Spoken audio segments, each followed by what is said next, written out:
اعوذ باللہ من الشیطان اللعین الرجیم بسم اللہ الرحمن الرحیم الحمدللہ رب العالمین بارئ الخلائق اجمعین والصلاة والسلام علی جمیع الانبیاء والمرسلین سیما من سمی فی الآفاق بأحمد وفی الأرض بأبی القاسم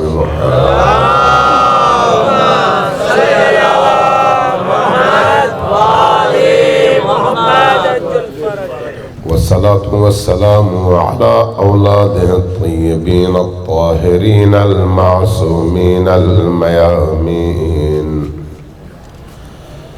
واللعنة الدائمة على أعدائهم أجمعين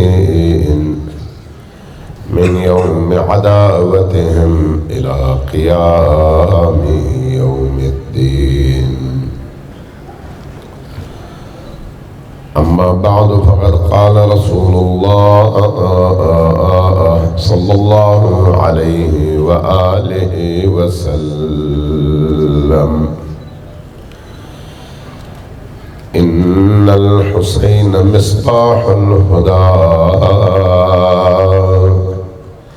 وسفينة النجاة صلوات الله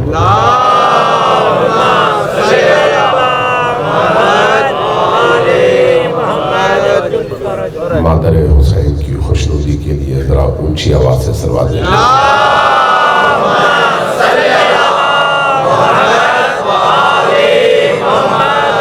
دلوں کی نورانیت کے لیے اور اعمال کی قبولیت کے لیے اور زیادہ اونچی آواز سے صلوات دیں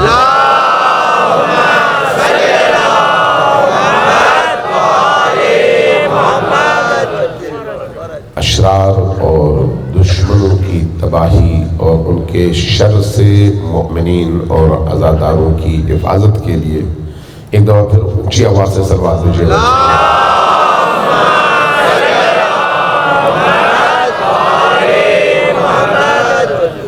عزیزان گرامی، یہ عزاداری سید الشہداء ہماری رگ حیات کا نام ہے، یعنی ہماری زندگی۔ اگر یہ عزاداری نہ ہو تو ہمارے جسم شاید زندہ رہ جائے لیکن ہماری روحیں مردہ ہو جائیں گی۔ روح کی زندگی کے لیے عزا کا ہونا ضروری ہے۔ حسین ابن علی علیہ السلام نے جو قربانی دی ہے، یہ قربانی، یہ عظیم واقعہ اور اس کے اثرات صرف لوگوں سے آنسو لینے کے لیے نہیں ہے بلکہ لوگوں کو زندگی دینے کے لیے ہے۔ حسین ابن علی نے جان دی، کربلا کے ان مجاہد صفت شہزادوں نے اپنی جانیں دیں، کربلا کی ان شہزادیوں نے اپنا پردہ، اپنا حجاب قربان کیا، اسیر ہوئیں شہر شہر، یہ عظیم ترین ہستیاں پھرائی گئیں، اس لیے کہ بعد کی آنے والی امت زندہ ہو جائے اور کسی یزید کو سر اٹھانے کا موقع نہ ملے۔ توجہ چاہیے آپ کی کہ میں کیا کہہ رہا ہوں، یعنی کسی یزید کو سر اٹھانے سے روکنے کے لیے کربلا برپا ہوا ہے۔ کربلا کے واقعات رونما ہوئے ہیں۔ اگر کربلا کے واقعات کے بعد بھی کوئی یزید سر اٹھا سکے تو اس کا مطلب یہ ہے کہ حسین کے چاہنے والے نہیں ہیں۔ حسین کے چاہنے والوں کی ذمہ داری کیا ہے؟ اپنے شہر، اپنے علاقے، اپنی سرزمین، اپنے ملک، اپنے صوبے اور اپنے گھر میں ہر سر اٹھانے والے یزید کا سر کچل سکے۔ اور اس کے لیے جس غیرت کی ضرورت ہے، جس حمیت کی ضرورت ہے، وہ عزائے حسین کے نتیجے میں انسان کے اندر پیدا ہوتی ہے۔ صلوات بھیجیے محمد والے۔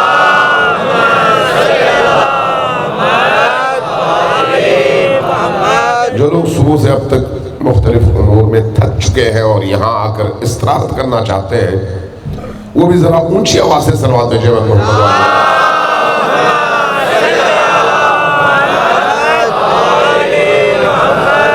ایک دفعہ پھر صلوات بھیجیے محمد والے۔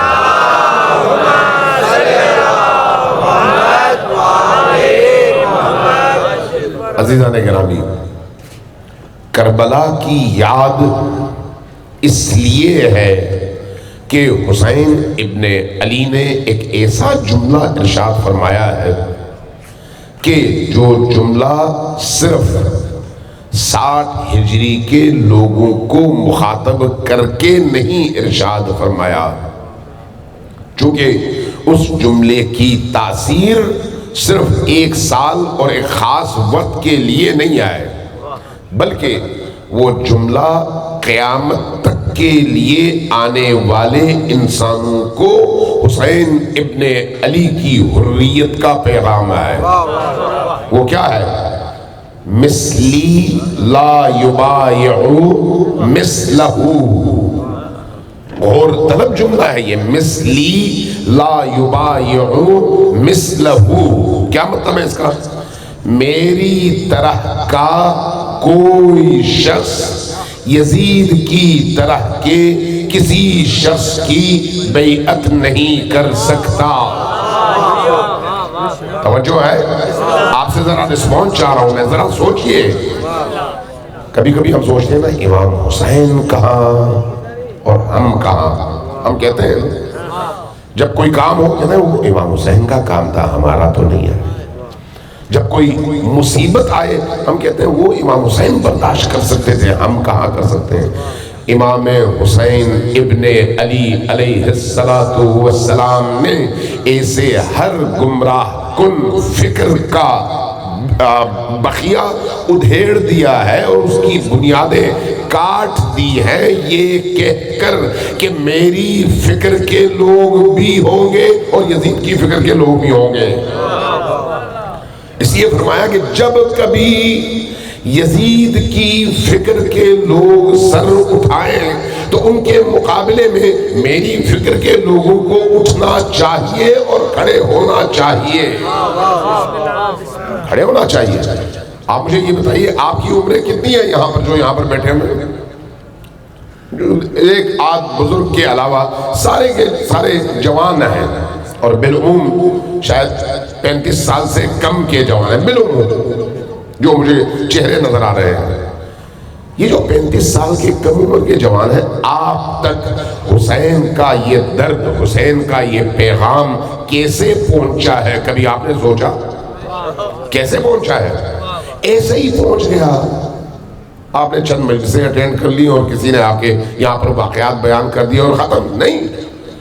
اس ذکر کو زندہ رکھنے کے لیے حسین کی محبت کو، عشق کو، مودت کو اور پیروی کو زندہ رکھنے کے لیے 61 ہجری کے بعد سے لے کر امویوں کے دور میں اور عباسیوں کے دور میں سادات کے ہزاروں جوانوں نے اپنے سر کٹوائے، اپنے دھڑ کٹوا دیے، جیلوں میں چلے گئے، شہادتیں دیں تاکہ کسی طرح سے حسین کا ذکر رکنے نہ پائے۔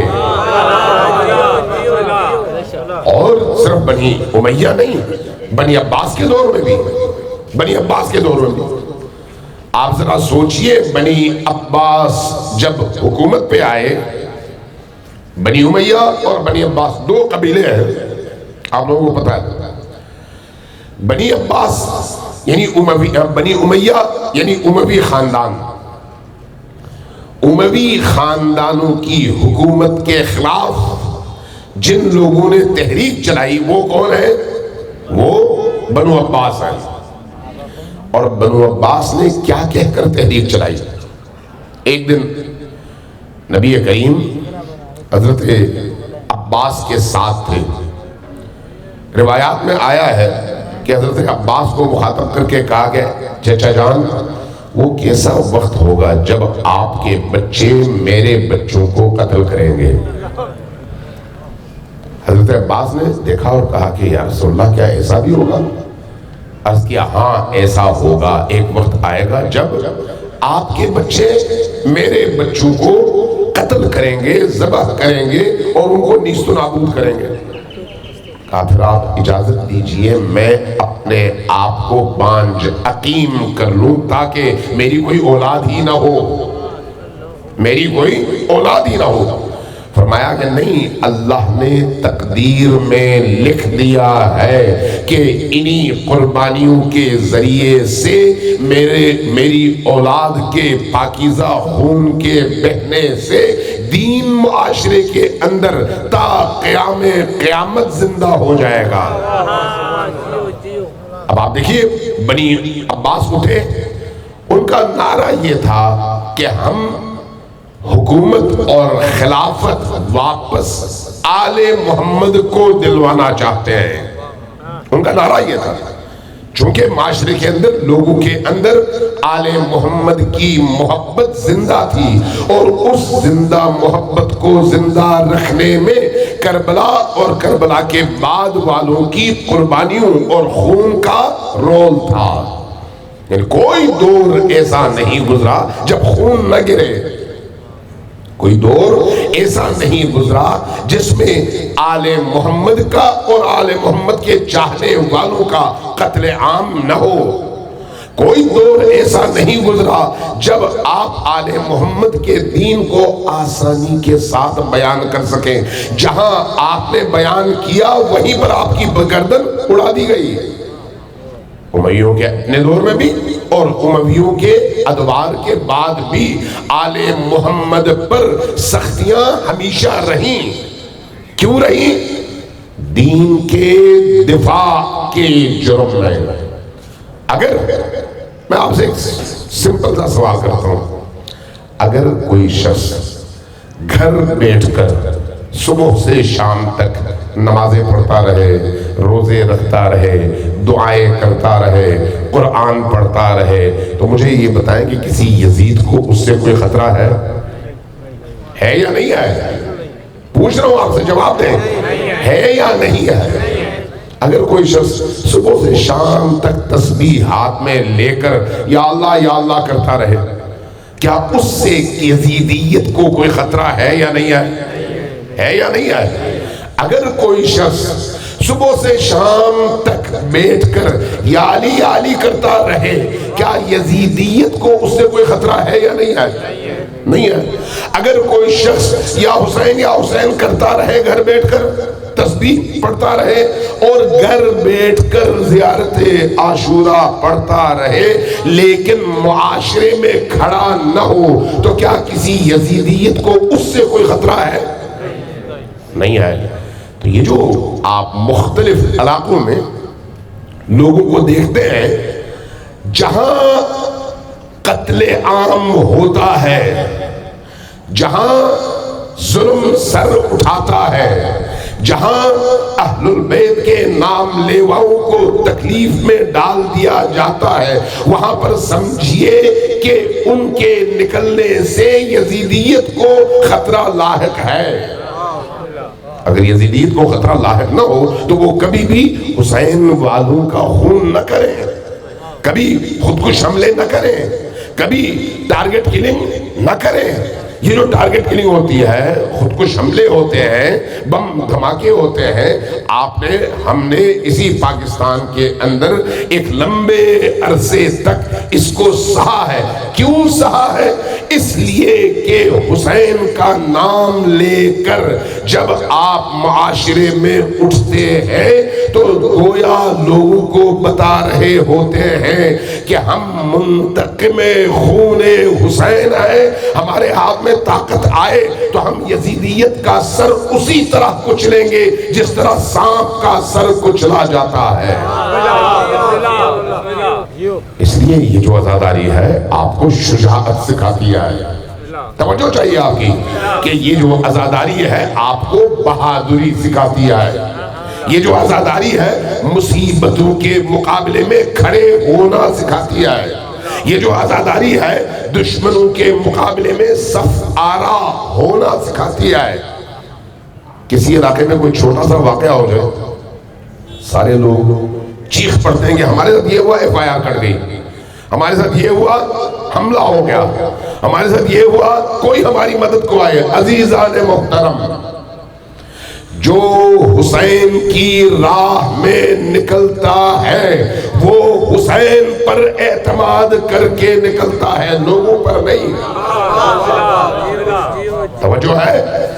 اگر میں آپ کے بل پر آ کر کوئی بات کروں تو جب آپ نہیں ہوں گے تو پھر میں معاشرے میں کھڑا نہیں ہو سکوں گا۔ میں نے اگر دین کا دفاع کرنا ہے تو اس کے لیے دو چیزیں چاہیے، ایک یہ کہ میرا موقف دین کے بالکل مطابق ہو، دین کا فہم مجھے حاصل ہو، دین کا جو موقف ہے اسی موقف کو اپناؤں، اور دوسرا یہ کہ اگر میں کر سکتا ہوں تو اپنے زور بازو پر اعتماد کرتے ہوئے، اللہ پر یقین رکھتے ہوئے، آل محمد کی مدد اور عنایات پر یقین رکھتے ہوئے میدان میں کھڑا ہو جاؤں، چاہے لوگ میرا ساتھ دیں یا نہ دیں۔ اگر میں نے صرف لوگوں کو استعمال کرنا ہے تو یہ حسینیت کی راہ نہیں ہے۔ حسین ابن علی نے اپنے اس اعلیٰ اور عرفہ مقصد کے حصول کے لیے لوگوں کو استعمال نہیں کیا۔ آپ ذرا دیکھیے، حتیٰ آخری رات بھی امام نے کیا فرمایا؟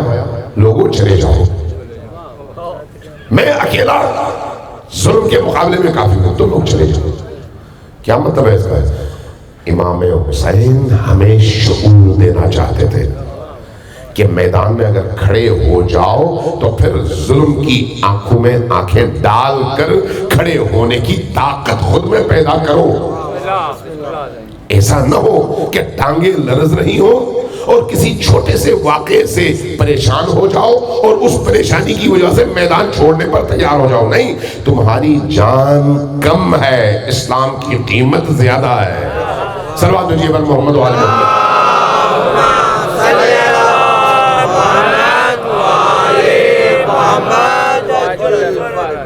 ذرا زیادہ اونچی آواز سے صلوات بھیجیے بر محمد۔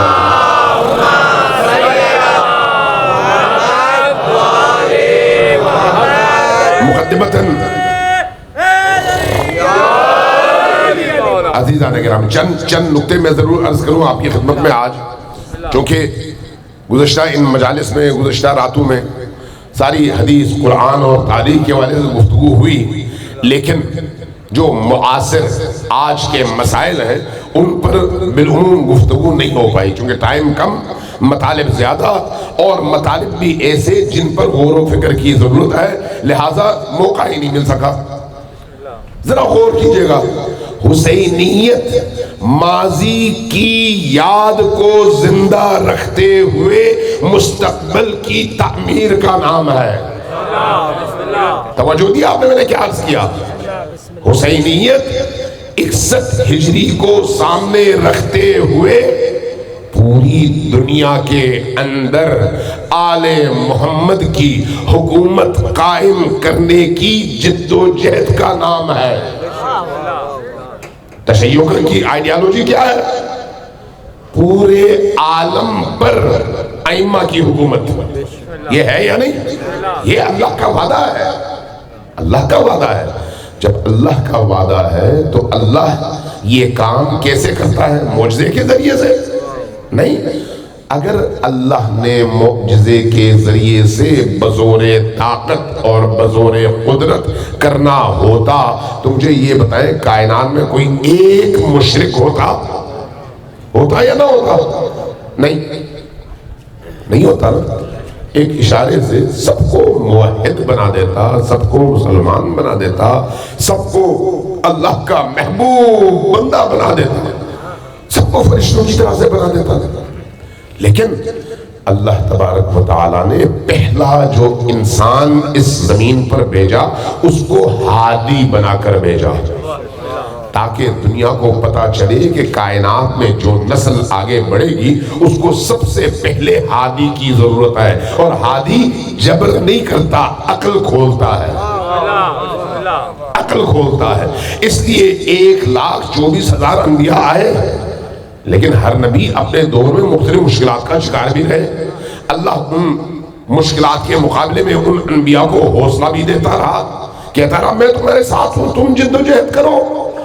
وہ جو لوگ تھے، کوئی فرعون کا ساتھی تھا، کوئی حامان کا ساتھی تھا، کوئی شداد کا ساتھی تھا، کوئی نمرود کا ساتھی تھا، لیکن انبیاء آئے ان انسانوں کو شیاطین اور ابلیسوں کی قید سے نجات دلانے کے لیے۔ اگر اللہ چاہتا تو شیطان ہی کو ختم کر دیتا، اللہ چاہتا تو نمرود کو نمرود بننے سے پہلے ہی ختم کر دیتا، لیکن اللہ کے دین کا مزاج یہ ہے، اور جہنم اور جنت کی تخلیق کا فلسفہ یہ ہے کہ انسانی معاشرے کو عقل اور شعور دے کر اور اختیار دے کر، حق اور باطل کا رستہ بتا کر، حق کے رستے کا نتیجہ دکھا کر اور باطل کے رستے کا نتیجہ دکھا کر، اب انسان کو اختیار دیا جائے کہ باطل کے رستے پر چل کر چند دن تم عیش کرنا چاہتے ہو یا حق کے رستے پر چل کر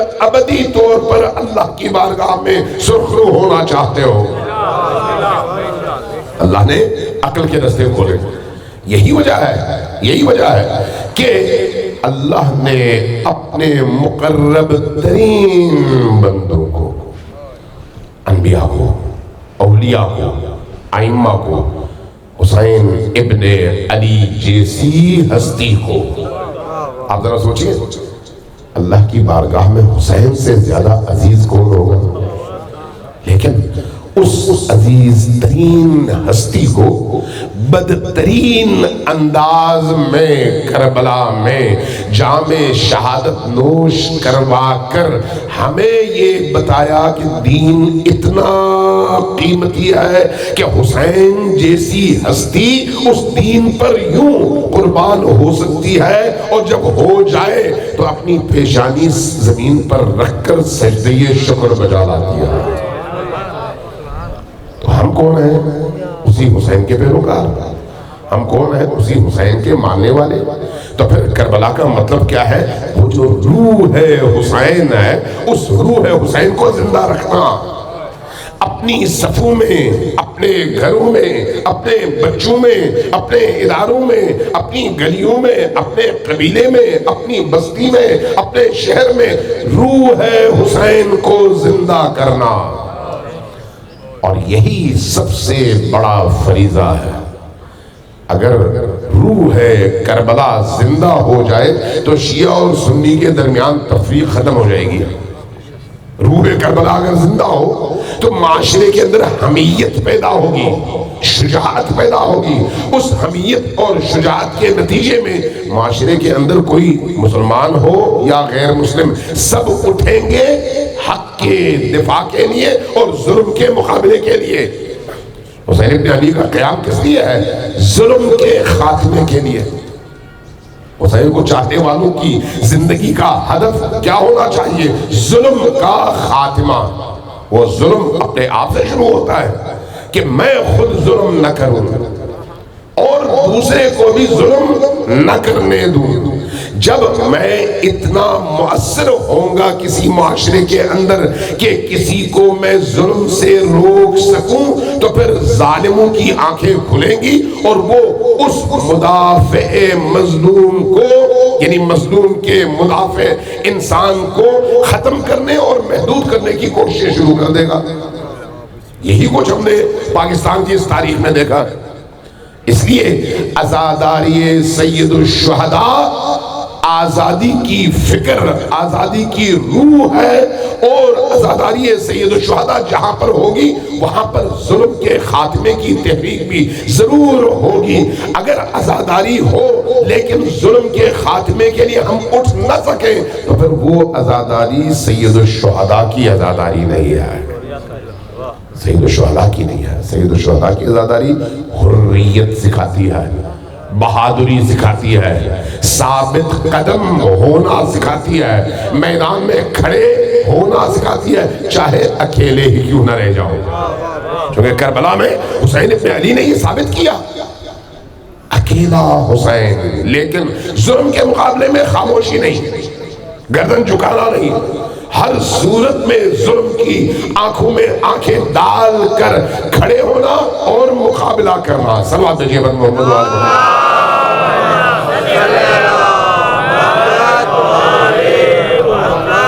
ایک اور نقطہ آپ کی خدمت میں اسی حوالے سے عرض کروں، ایک دفعہ پھر صلوات بھیجیے بر محمد وآلہ.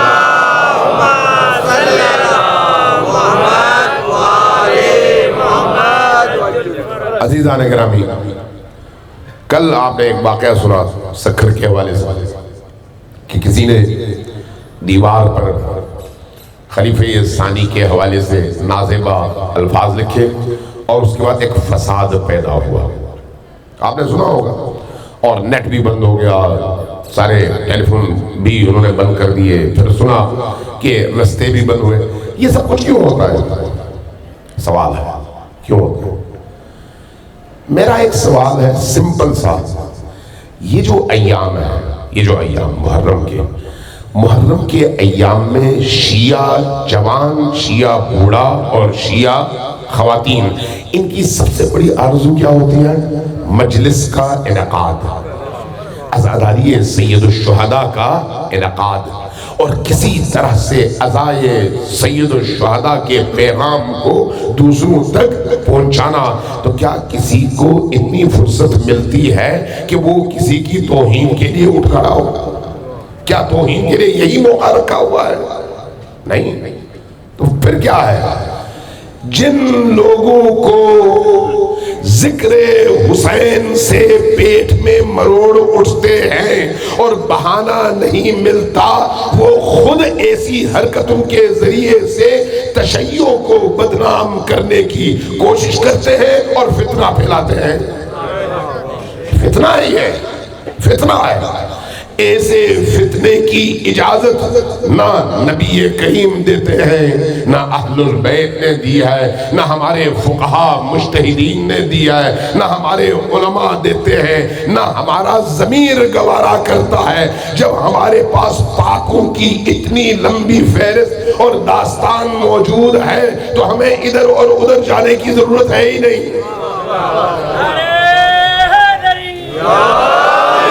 لیکن ایک مشکل ہے، ایک مشکل، وہ کیا ہے؟ ہمارا مقابلہ اہل نفاق کے ساتھ ہے. ہمارا مقابلہ اہل نفاق کے ساتھ ہے. اہل نفاق کون ہے؟ جن کو اسلام کی ان قدروں اور تعلیمات پر یقین نہیں ہے، ظاہری لبادہ جنہوں نے اڑا ہوا ہے. ظاہری لبادہ، ظاہر میں کلمہ پڑھتے ہیں، ظاہر میں نماز پڑھتے ہیں، لیکن اندر نفاق موجود ہے. اور اس نفاق کی سب سے بڑی دلیل بغض اہل البیت ہے. کیسے ہو سکتا ہے کہ کوئی شخص مؤمن ہو اور بغض اہل البیت رکھے؟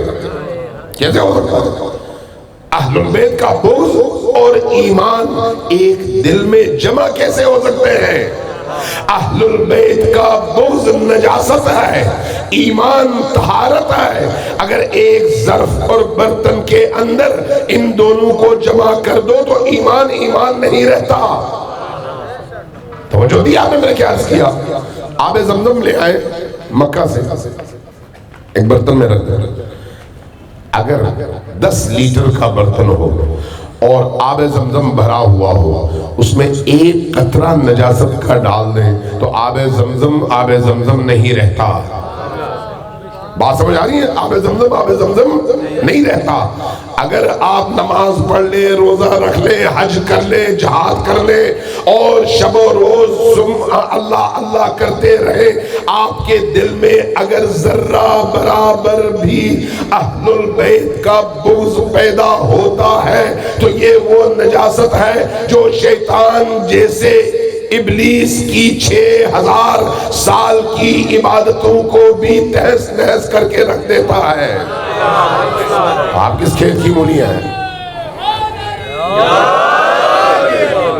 لہذا جو چیز سمجھنے والی ہے وہ یہ ہے، یہ جو بغض اہل البیت ہے، اس بغض اہل البیت کی وجہ سے دینی احکام کو ہتھیار کے طور پر آپ کے خلاف استعمال کیا جاتا ہے.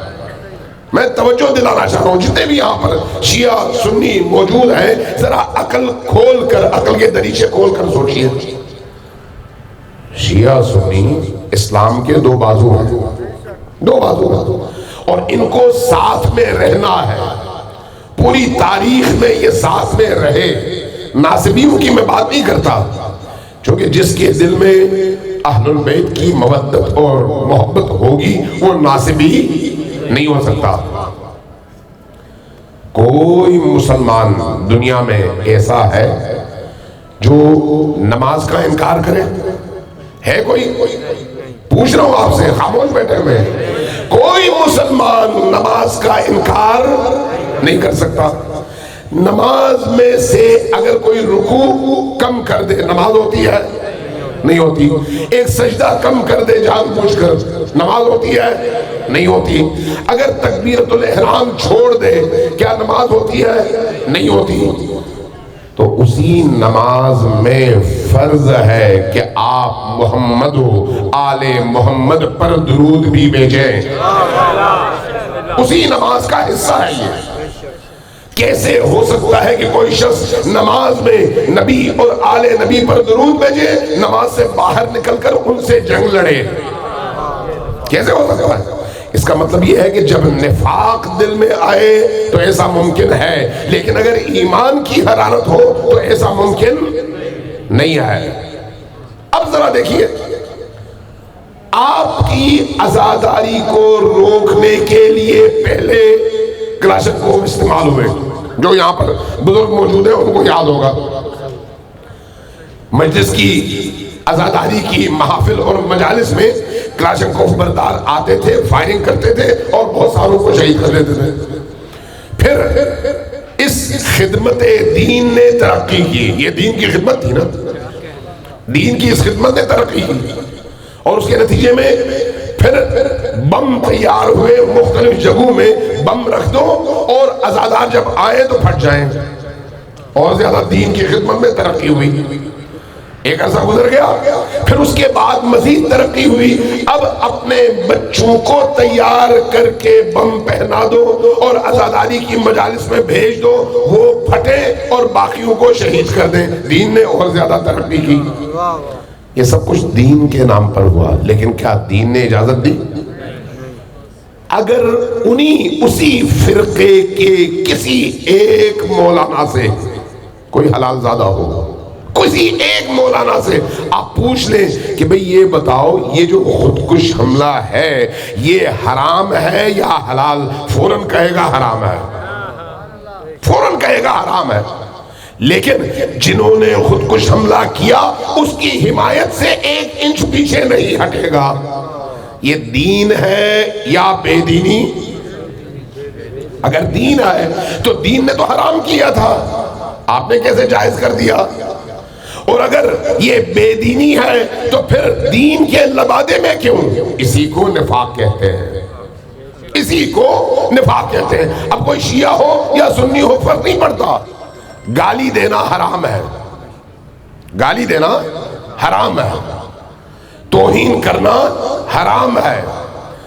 میں آج ایک بات آپ سے کر کے جاؤں، ذرا غور سے سنیے گا. ایک دفعہ صلوات بھیجیے بس محمد وآلہ.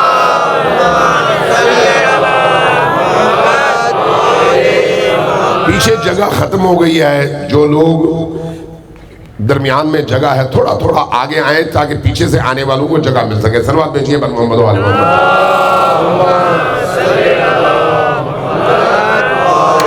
صلوات بھیجتے رہے بر محمد و آل محمد.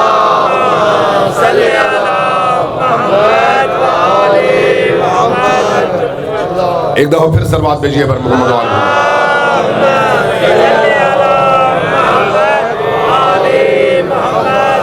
صلوات بھیجتے رہے، صلوات بھیجیے بر محمد و آل محمد.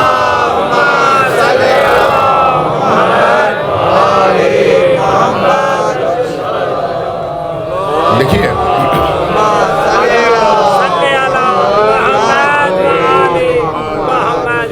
تھوڑا سا ہم اپنے جو موضوع لے کر چلے تھے اسے تھوڑا سا ہٹ رہے ہیں، لیکن چونکہ اس کی ضرورت ہے اور موجودہ صورتحال میں زیادہ ضرورت ہے، اس لیے میں مجبوراً یہ باتیں آپ سے کرنے پر آج ذہنی طور پر آمادہ ہو گیا ہوں. ایک دفعہ پھر صلوات بھیجیے بر محمد والے.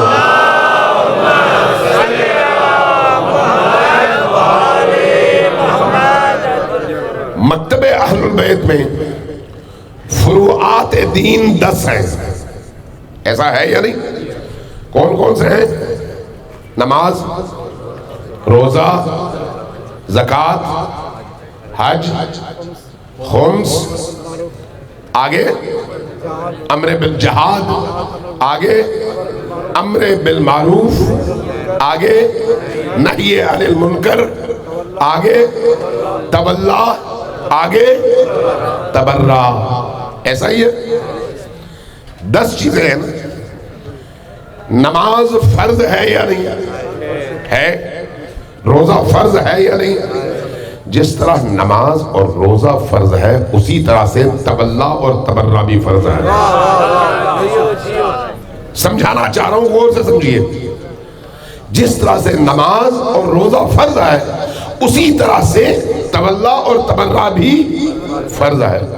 لیکن جب آپ نماز پڑھتے ہیں تو نماز آپ اللہ کے حکم کے مطابق پڑھیں گے، اپنی مرضی سے کمی بیشی نہیں کریں گے. نماز پڑھیں گے، فجر کی 2 رکعت پڑھیں گے، ظہر کی 4، عصر کی 4، مغرب کی 3 اور عشاء کی 4. اگر اس میں کوئی کمی بیشی آپ کریں گے تو وہ نماز نہیں ہوگی. اسی طرح سے تولا کے بھی اصول ہیں اور تبرع کے بھی اصول ہیں. اگر ان اصولوں سے ہٹ کر آپ کوئی کام کرتے ہیں تو وہ نہ تولا ہے نہ تبرع ہے. اب ہم پر الزام یہ لگایا جاتا ہے کہ یہ لوگ تبرع کرتے ہیں، یہ لوگ تبرع کرتے ہیں. کس معنی میں کہتے ہیں کہ یہ لوگ گالیاں دیتے ہیں؟ سوال یہ ہے کہ گالیاں دینے کو کس نے کہا کہ یہ تبرع ہے؟ گالیاں دینا تبرع نہیں ہے.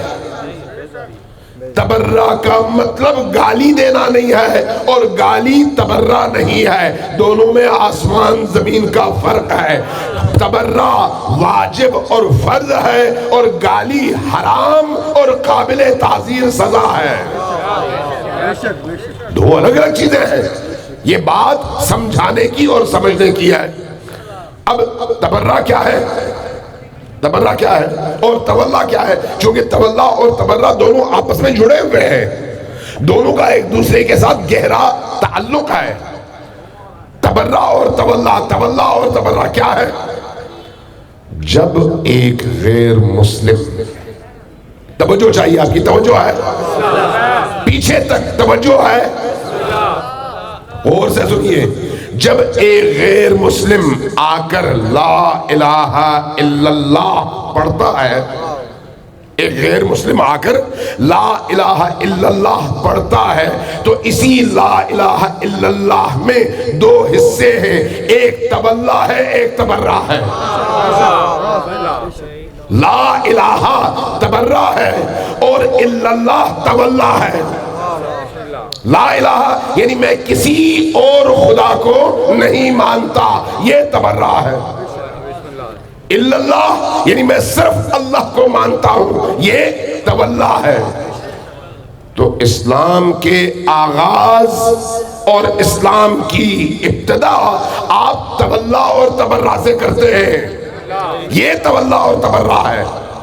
جب یہی چیز آگے بڑھتی ہے تو آپ محمد الرسول اللہ کہہ کر نبی کی رسالت کی گواہی دیتے ہیں، اور نبی کے مقابلے میں کوئی بھی سر اٹھائے اس کی تکذیب بھی کرتے ہیں اور اس سے بیزاری کا اظہار بھی کرتے ہیں۔ یہ جو بیزاری کا اظہار ہے یہ تبرہ ہے، اور رسول کی رسالت کا اقرار ہے یہ تولا ہے۔ تبرہ اور تولا کو سمجھیے، اسی طرح سے آگے بڑھیے۔ جب آپ کہتے ہیں علی میرا ولی ہے تو یہ تولا ہے، اور علی کے علاوہ کسی کو میں اپنا ولی نہیں مانتا، یہ تبرہ ہے۔ گالی نہیں، بد زبانی نہیں، توہین نہیں۔ میں شیعہ کیوں ہوں؟ اس لیے کہ علی کو اپنا مولا سمجھتا ہوں۔ میں شیعہ اسی لیے ہوں کہ میں علی کو اپنا ولی اور خود کو علی کا محکوم اور غلام سمجھتا ہوں۔ اس لیے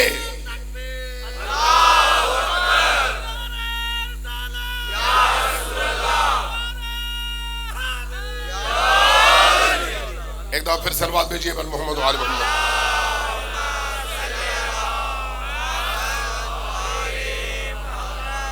ذرا غور کیجئے گا کہ میں کیا کہتا ہوں۔ میں کہتا ہوں کہ علی میرا ولی ہے۔ علی کو اپنا ولی تو حضرت ابوبکر نے بھی سمجھا، علی کو اپنا ولی تو حضرت عمر نے بھی سمجھا، علی کو اپنا ولی تو حضرت عثمان نے بھی سمجھا۔ بعد کی جو کچھ چیزیں ہوئی، واقعات ہوئے، ابھی اس طرح ہم نہیں آتے، لیکن علی کی ولایت رسول کی رسالت کے تسلسل کا نام ہے، اور جب تک کوئی شخص علی کی ولایت کو قبول نہیں کرتا، اس کی رسالت اور اس کی توحید بھی قبول نہیں ہے۔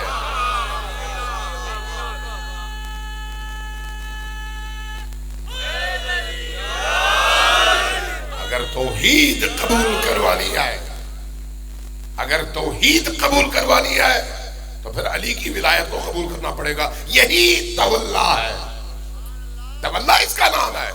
اور تبرہ کیا ہے؟ علی کے علاوہ کسی کی ولایت کو ہم قبول نہیں کرتے۔ کیوں؟ اس لیے کہ اللہ نے علی کو ہمارا ولی بنایا ہے۔ ہم نے پہلے دن کلمہ پڑھ کر یہ کہا ہے اللہ کی مانیں گے، کسی اور کی نہیں مانیں گے۔ ہم نے پہلے دن کلمہ پڑھ کر یہ کہا ہے کہ ہم رسول کی مانیں گے، کسی اور کی نہیں مانیں گے۔ اب جب اللہ نے کہہ دیا، رسول نے کہہ دیا کہ علی اگر تمہارا ولی نہ ہو تو قبول نہیں ہے، تو ہم اللہ اور رسول کی مانتے ہوئے علی کو اپنا ولی مانیں گے، اور علی کے مقابلے میں جو بھی اٹھے گا ہم کہیں گے ہمارا اس سے کوئی تعلق نہیں ہے۔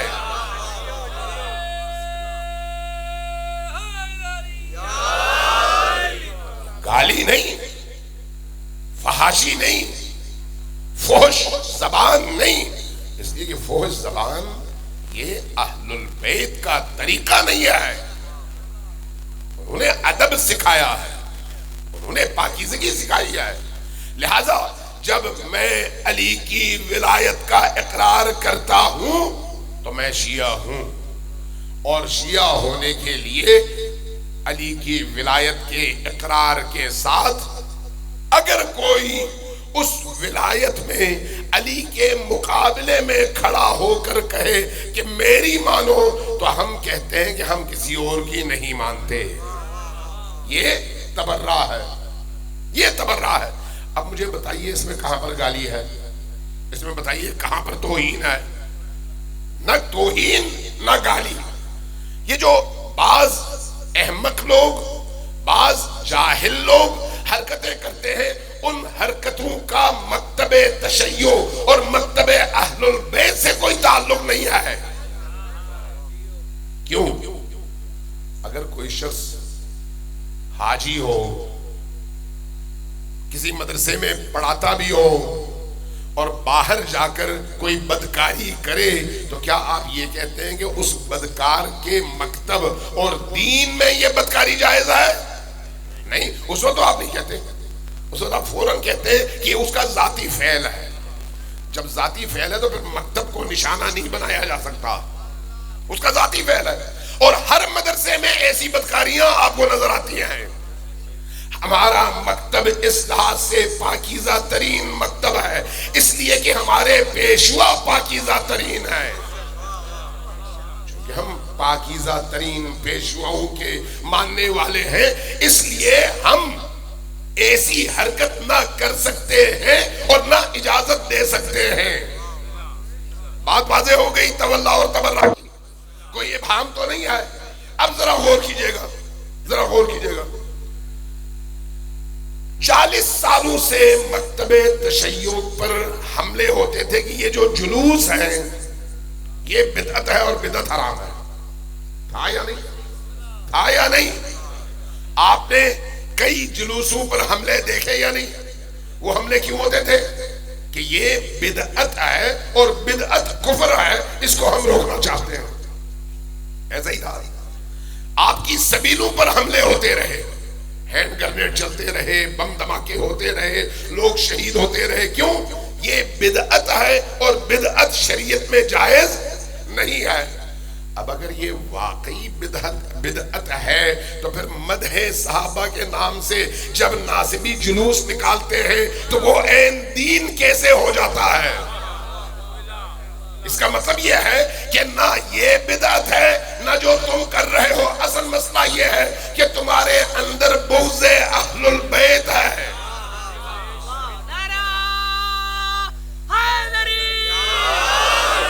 اسی طرح سے ابھی اس دن میں نے اشارہ بھی کیا، کراچی میں سبیل لگی، سبیل فلان کی، سبیل فلان کی. بھئی ہماری طرف سے اب 1000 سبیلیں لگائیں، ہمیں کوئی کمی نہیں ہوتی، ہمیں کوئی مروڑ نہیں اٹھتا، ہمیں کوئی پریشانی نہیں ہوتی، اس لیے کہ ہم اس آب زلال اور شفاف پانی کی مانند ہے جو اپنا رستہ خود بنا لیتا ہے.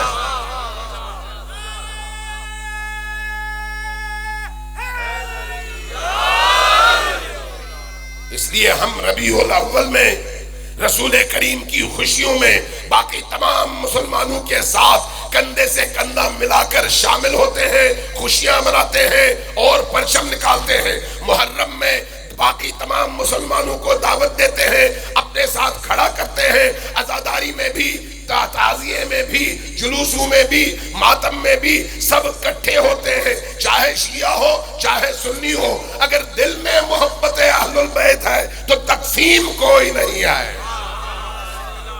اور اگر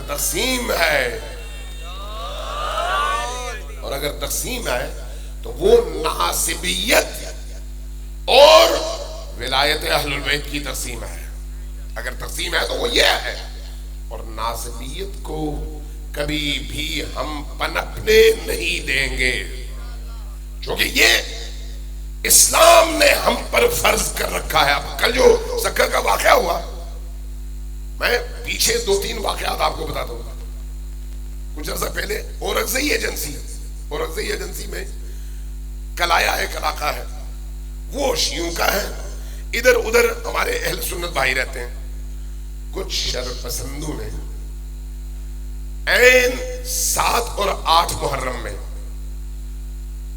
دیواروں پہ اسی طرح سے نعرے بازیاں لکھی اور ایک فساد برپا کر دیا. بعد میں جب تحقیق ہوئی تو پتا چلا یہ ناصبی تھے جن کا عقیدہ کوئی نہیں ہے، صرف اور صرف نفاق ہے شیعہ اور سنی کو لڑانے کے لیے. اس لیے انہوں نے اپنے ہی بزرگوں کو ننگی گالیاں دیں تاکہ معاشرے کے اندر فساد پھیلے. اس کی ایک اور مثال جھنگ میں، آپ جھنگ کی تاریخ بہت سارے لوگوں نے لکھی ہے، ذرا اٹھائیے.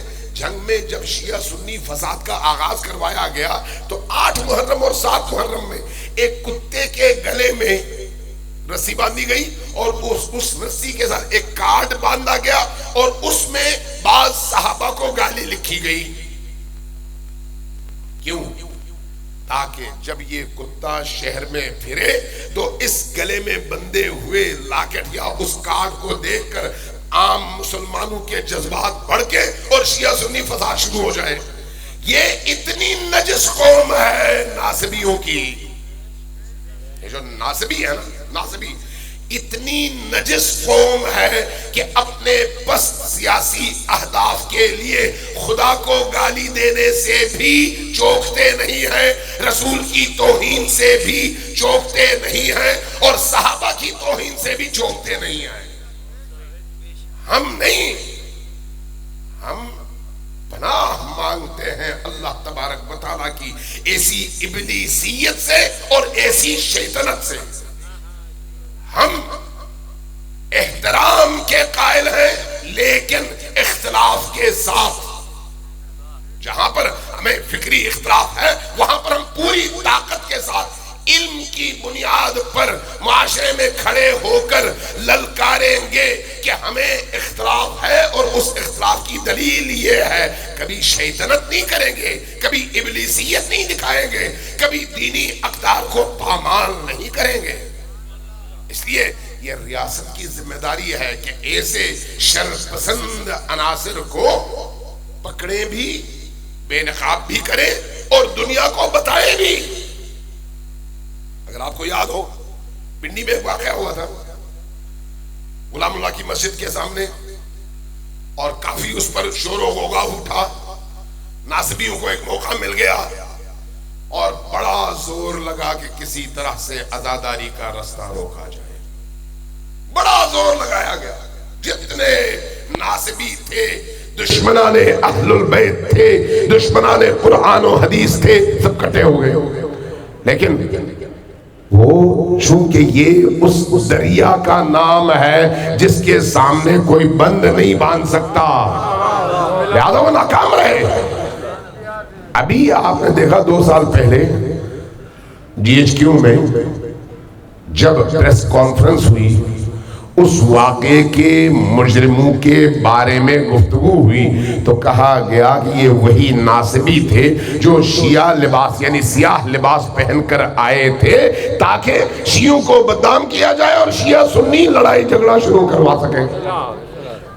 یہ کس نے کہا؟ آپ کی ریاست نے کہا۔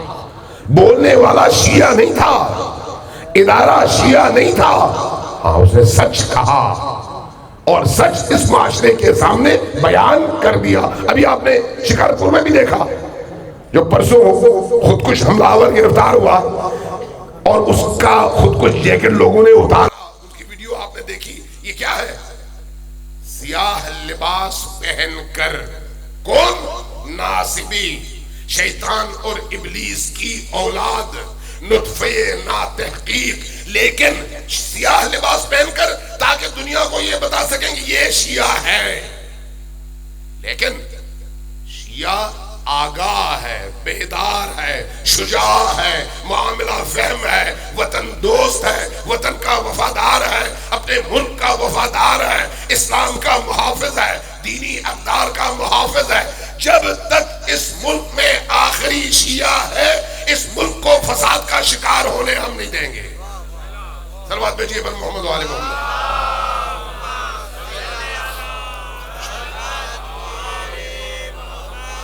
نعرہ تکبیر، نعرہ رسالت، نعرہ حیدری، محمد وآل محمد، بلند تر صلوات۔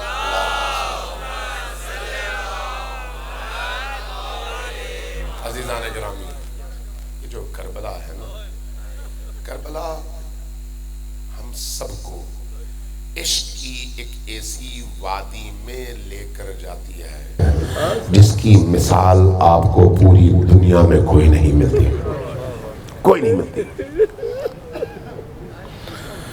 عجیب وادی ہے یہ، عشق کی وادی عجیب وادی ہے۔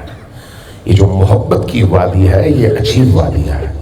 اس کے ادراک کے لیے دل کا پاکیزہ ہونا شرط ہے۔ جس کا دل پاکیزہ ہے وہ اس معنویت کو سمجھ سکتا ہے۔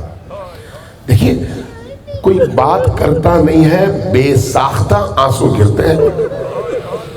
کوئی ابھی ایک جملہ کہا نہیں ہوتا، کسی نے بے ساختہ آدمی رونا شروع کر دیتا ہے۔ یہ رونا انبیاء کی سیرت ہے، یہ رونا اہل البیت کا عطیہ ہے ہم سب کے لیے۔ آج کی رات اس شخصیت سے منسوب ہے جس کو علمدار کربلا کہتے ہیں۔ علمدار کربلا کون سی شخصیت ہے؟ عجیب ہے، عجیب ہے، جو سراپا عشق ہے، جو سراپا وفا ہے، جو سراپا ایثار اور قربانی ہے۔ کیوں نہ ہو، جس ماں کی کوکھ سے اس جوان نے جنم لیا وہ سراپا عشق اور وفا تھی۔ جب واقعہ کربلا کے بعد بشیر نے مدینہ پہنچ کر خبر دی کہ قافلہ کربلا لٹ گیا ہے، تو ام البنین تک خبر پہنچی۔ ام البنین بھاگی بھاگی آئیں، کہا کہ کیا ہوا؟ کہا کہ آپ کے چاروں بیٹے شہید ہو گئے۔ جیسے ہی کہا آپ کے چاروں بیٹے شہید ہو گئے، کہا بشیر تم نے میرے دل کی رگ چیر دی، لیکن مجھے اپنے بچوں کی فکر نہیں ہے، مجھے بتاؤ فاطمہ کا بیٹا کیسا ہے؟ یہ وہ وفا کی بلندی ہے۔ مجھے بتاؤ فاطمہ کا بیٹا حسین کیسا ہے؟ اور جب کہا حسین شہید ہو گئے تو پھر غش کھا کر زمین پر گر پڑی۔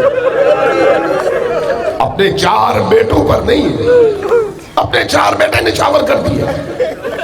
جب یہ علمدار کربلا پیدا ہوئے نا اور لا کر امیر المومنین کی آغوش میں رکھ دیا گیا، تو امیر المومنین نے سینے سے لگایا، ماتھے کا بوسہ دیا اور اس کے بعد بلک بلک کر رونے لگے، بلک بلک کر رونے لگے۔ روتے ہوئے کیا کیا؟ ایک عجیب کام کیا۔ اس نومولود بچے کے بازوں سے کپڑا اٹھایا اور بازوں کا ایک ایک کر کے بوسہ لینے لگے، بوسہ لینے لگے۔ پوچھا پوچھنے والوں نے، دیکھنے والوں نے کہ امیر المومنین یہ آپ کیا کر رہے ہیں؟ فرمایا کہ یہ وہ بچہ ہے جس نے اپنے یہ بازو میرے بیٹے حسین پر قربان کرنے ہیں۔ صادق آل محمد کی ایک حدیث ہے اور بڑی عجیب حدیث ہے، بڑی عجیب حدیث ہے۔ فرمایا کہ جب عالم محشر برپا ہوگا تو عالم محشر میں گناہگاروں کی ایک جمع غفیر اور لشکر ہوں گے گناہگاروں کے، اور شفاعت نہیں ہو رہی ہوگی۔ وہاں پر نبی پکاریں گے کہ بیٹی فاطمہ کہاں ہو، میری بیٹی فاطمہ کہاں ہو، ان گناہگاروں کی شفاعت چاہیے، آؤ اور ان کی شفاعت کرو۔ ندا دے گا فرشتہ کہ اہل محشر اپنی نگاہیں جھکا لو، فاطمہ آ رہی ہے۔ نگاہیں جھک جائیں گی، فاطمہ تشریف لائیں گی۔ جب فاطمہ الزہرا تشریف لائیں گی اور روبرو یہ نبی کھڑی ہوگی تو نبی پکاریں گے بیٹی فاطمہ ان گناہگاروں کی شفاعت کے لیے کیا لے کر آئی ہو؟ جب یہ جملہ سنے گا محشر کا ہر فرد تو سب کی آنکھیں کھلیں گی، دیکھنا چاہیں گے کہ فاطمہ کیا فرماتی ہیں۔ کیا دیکھیں گے؟ دیکھیں گے اچانک فاطمہ الزہرا سلام اللہ علیہا اپنی عبا کے اندر سے اپنے دونوں ہاتھ باہر نکالیں گی تو دونوں ہاتھوں میں 2 کٹے ہوئے بازو لٹک رہے ہوں۔ ان 2 کٹے ہوئے بازوں کو دیکھ کر نبی پکاریں گے بیٹی فاطمہ یہ کیا لے کر آئی ہو؟ جواب میں پکاریں گی بابا میں کربلا سے اپنے بیٹے عباس کے بازو لے کر آئی۔ یہ وہ بازو ہے اور یہ وہ علمدار ہے، یہ وہ شخص سوار ہے جس کو کربلا میں جنگ کی اجازت نہیں ملی، اور جنگ کی اجازت کے بغیر وہ جنگ لڑ نہیں سکتے تھے، اس لیے ہر لمحے شہید ہوتے تھے اور ہر لمحے زندہ ہوتے تھے۔ اپنی نگاہوں کے سامنے اپنے پیاروں کو کٹتا دیکھتے تھے، شہید ہوتے تھے۔ یہ وہ بہادر ہے، یہ وہ غیرت مند بھائی ہے۔ 3 جملے عرض کرتا ہوں آپ سے۔ آیت اللہ العظمیٰ خوئی کا نام آپ نے سنا ہے۔ کبھی کبھی نجف سے کربلا جاتے تھے پیدل، اور جب کربلا جاتے تھے روایات کہتی ہیں کہ عباس حسین کا دروازہ ہے، اس لیے پہلے حسین کی طرف نہیں، پہلے عباس کی طرف جاؤ، عباس کے در پر حاضری دو، اس کے بعد جاؤ حسین کی طرف۔ آیت اللہ العظمیٰ ہوئی چلے گئے، جاتے تھے اور باب القبلہ کے سامنے، قبلے کی طرف جو پڑھا گیا تھا وہاں پر کھڑے ہو جاتے، سامنے دروازہ کھلا ہوا اور زرعی نظر آ رہی ہے، سامنے دیکھ کر 3 جملے کہتے ہیں۔ کیا کہتے ہیں؟ السلام علیکم۔ ذرا غور سے سنیے، یہ جملے ایسے ہیں جو انسان کے کلیجے کو چیر دیں، کلیجے کو چیر دیں۔ پہلا جملہ ارشاد فرماتے ہیں السلام علیک یا شباب الحسین، اے حسین کی جوانی عباس، آپ پر میرا سلام ہو۔ جب تک آپ زندہ تھے حسین کی کمر سیدھی تھی، لیکن جب آپ شہید ہو گئے تو حسین کی کمر جھک گئی، حسین کی جوانی لٹ گئی۔ دوسرا جملہ ارشاد فرماتے ہیں پہلے جملے سے زیادہ سخت اور آگ لگا دینے والا جملہ، کیا فرماتے ہیں؟ السلام علیک یا حجاب زینب، اے زینب کے حجاب عباس، آپ پر میرا سلام ہو۔ جب تک آپ زندہ تھے زینب کا حجاب سلامت تھا۔ زینب سوچتی تھی جس کا عباس جیسا بھائی ہو، جس کے سر پہ عباس کا علم لہرا رہا ہو، جس کے سر پہ عباس کا ہاتھ ہو، اس کا پردہ کیسے لٹ سکتا ہے؟ لیکن جب عباس شہید ہو گئے تو زینب کو یقین ہو گیا کہ اب پردہ سلامت نہیں رہتا۔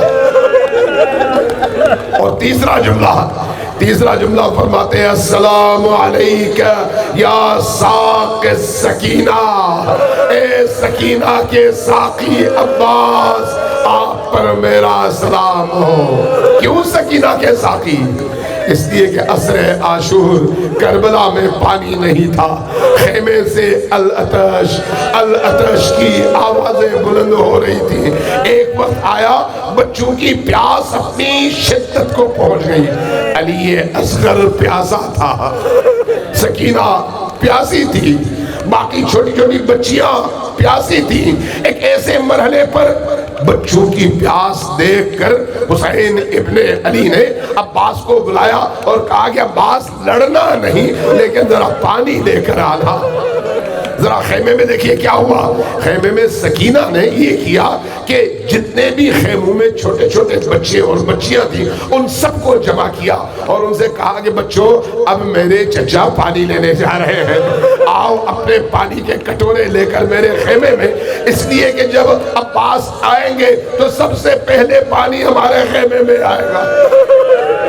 یہ بچے جمع ہوئے اور عباس نے فرات کی راہ لی، فرات تک پہنچے، لڑتے رہے، فرات کے پانی میں داخل ہوئے، لوگوں کو یاد دلا دیا کہ حیدر کا بیٹا کیسا ہوتا ہے۔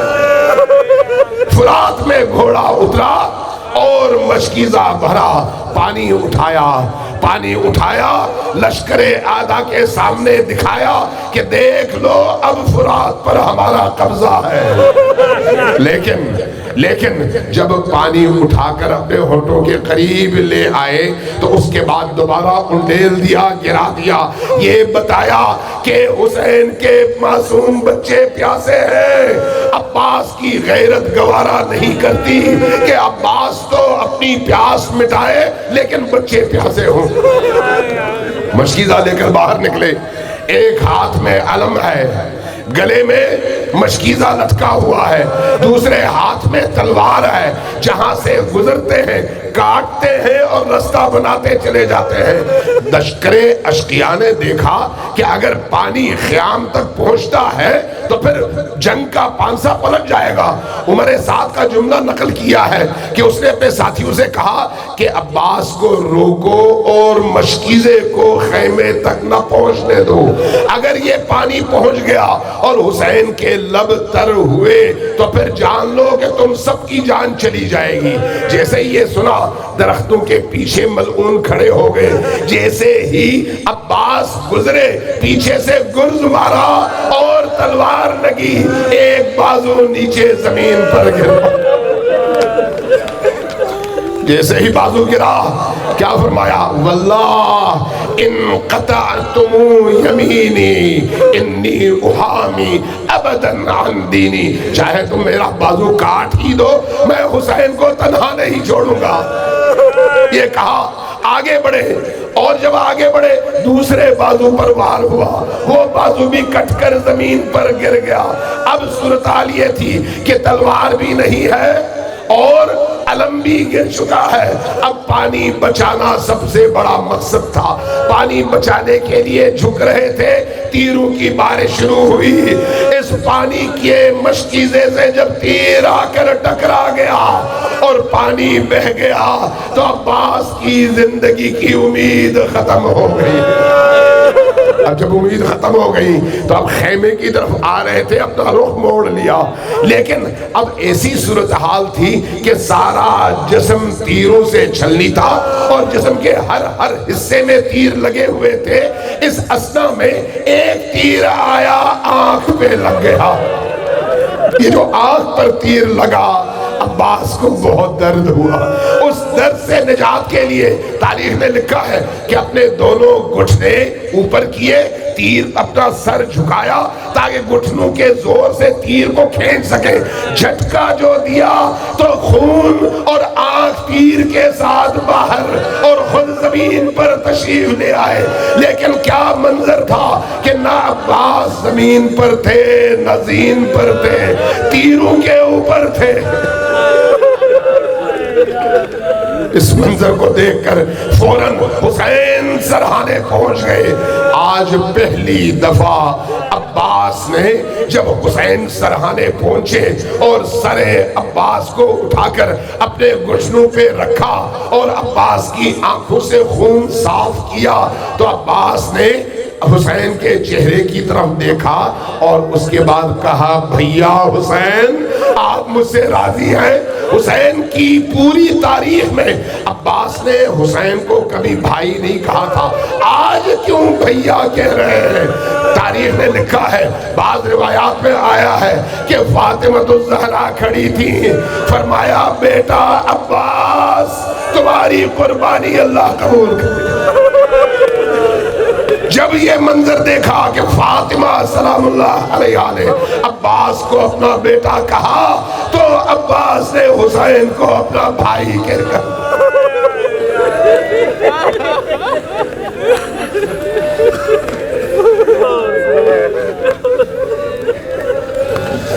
اِنَّا لِلَّهِ وَإِنَّا إِلَيْهِ رَاجِعُونَ وَسَيَعْلَمُ اللَّهُ الَّذِينَ ظَلَمُوا أَيَّ مُنْقَلِبٍ يَنْقَلِبُونَ